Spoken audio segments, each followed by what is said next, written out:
Ayan guys, hello mga idol, magluluto tayo ng ating ulam na naman. Ito mayroon tayong karne ng baka, may buto-buto tapos kasi walang parang walang laman. So nilagyan ko siya ng laman. So ang gagawin natin mga idol para mabilis siyang malambot, pressure cooker muna natin siya guys. Ito yung ating pressure cooker. So, ipa-pressure cooker muna natin siya bago natin lutuin, okay? Ito guys, ang ihalo natin sa ating ating nilagang baka. Yan. Yan, mayroon tayong yan lang. Yan lang guys yung ihalo natin. Okay na yan, masarap na yan. Makuluan muna natin yung ating sabaw guys. So, ayan na yung ating nasa pressure cooker na karne. So, ayan, pakuluan muna natin. Na guys, is boiling na guys. Lagay natin yung ating mais.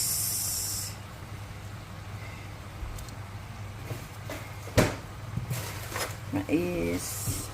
Ayan, saka yung ating carrots. Dito. Carrots natin. Ayan. Saka potato.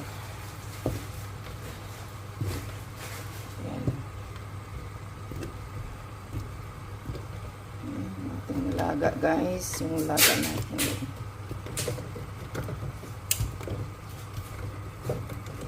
Diba?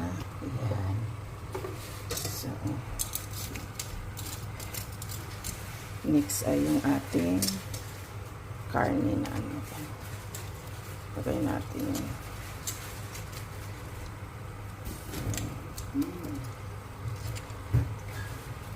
ating buto-buto din. Ay, puno na. Oh.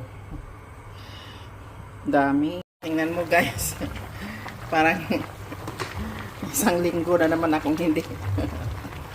Isang linggo ko na naman kain to guys ha. Napadami. Napadami yung gulay kasi marami yung gulay dun sa mamaya. Tingnan mo. Oh my God. Anyway guys, thank you for watching guys. Ito lang yung ating makontent today guys. So, magluto na din kayo. Masarap to. Nilagang baka. Ayan. Yan yung ating ulam for today. Yan, takpan na natin. Thank you for watching guys.